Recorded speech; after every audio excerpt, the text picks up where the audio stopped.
Only a 35-mile drive from San Jose, Henry W. Coe State Park is a huge, little-known expanse of wild California, with a maze of high ridges, steep canyons, and deep lakes. The park has 3 entrances: Dowdy Ranch, Hunting Hollow, and Coe Ranch, which has a visitor center and a drive-in campground.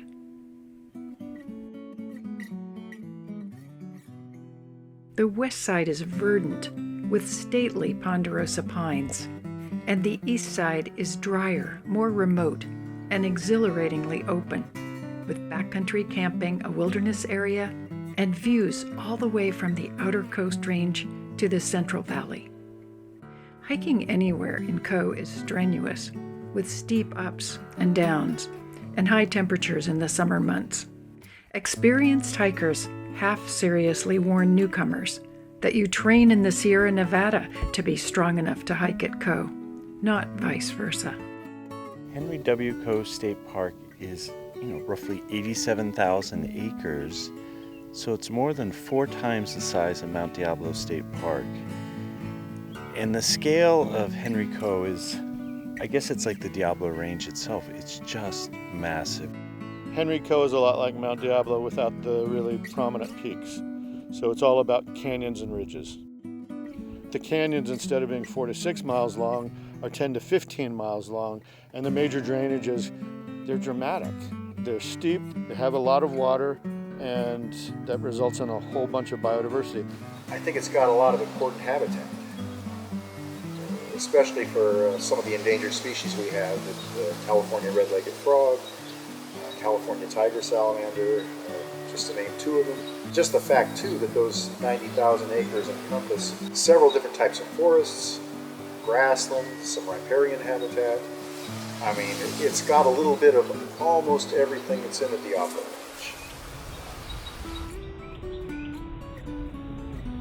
The first spring after the 2020 SCU fire, State Park staff drove a group from SAVE Mount Diablo through some of the 55,000 acres that had burned. Grasses and wildflowers had popped up quickly in many places. At one of our first stops, near where creeks come together at Los Cruceros, it was hard to imagine there'd even been a fire. Yet this land had experienced not just 1, but 2 recent fires. The 2007 Lick Fire had covered more or less the same area as the 2020 SCU fire, and the park was making a solid comeback. In a written report, State Park Natural Resource Manager Wes Gray explained, "There was a lot of consumption of downed trees and other fuel loads, while not burning so hot as to damage seed banks or consume old heritage trees. Many of the hillsides burned in a perfect mosaic pattern, leaving green, unburnt vegetation. This will provide refuge for wildlife and lead to an increased diversity in plant age class over time." On a backpack trip a few weeks later, our Diablo Range Reveal team saw splashes of woodland woolly threads, or monolopia, covering large swaths of the chaparral burns. Up close, we found yellow mariposas, white star lilies, and velvety bushmallows popping up among the skeletal shrubs. Along the creek, a single white fairy lantern plant supported more than a dozen delicate blossoms.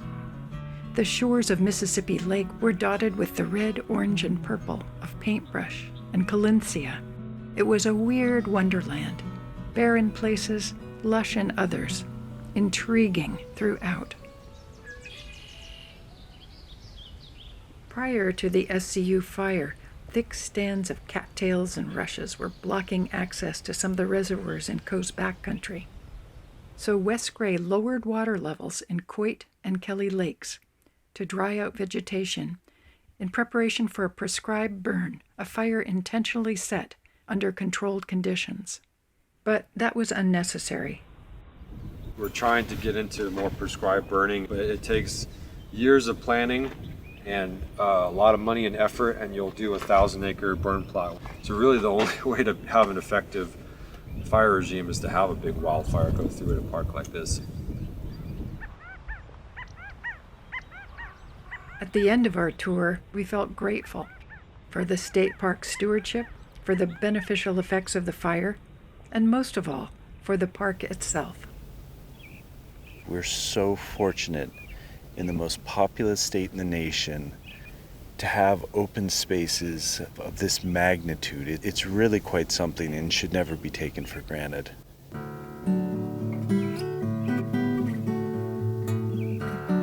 With a drive-in campground and a visitor center with information about day hikes and backpacking, the Coe Ranch entrance provides a good introduction to this huge park. For starters, you might want to try the Middle Ridge Loop, a 6.4-mile round trip with an elevation gain of 1,600 feet. The route includes Pine and Middle Ridges, Frog Lake, and 2 crossings of the Little Fork of Coyote Creek. The 64-mile-long main stem of Coyote Creek is actually a river that flows into a reservoir called Anderson Lake near Morgan Hill. It then moves northward through the Coyote Valley into San Francisco Bay. I'm always drawn to running water, which is kind of at a premium in the Diablo Range. If you like water, there are times and there are years when it's like, wow, you've got a challenge there. But yeah, going to some of these streams, Upper Coyote Creek in Coe Park, the wildlife that you'll find inhabiting the streams is wonderful. So Coyote Creek comes to mind as number one. For more information about the Middle Ridge Loop and many other Coe hikes, check out the website of the Pine Ridge Association.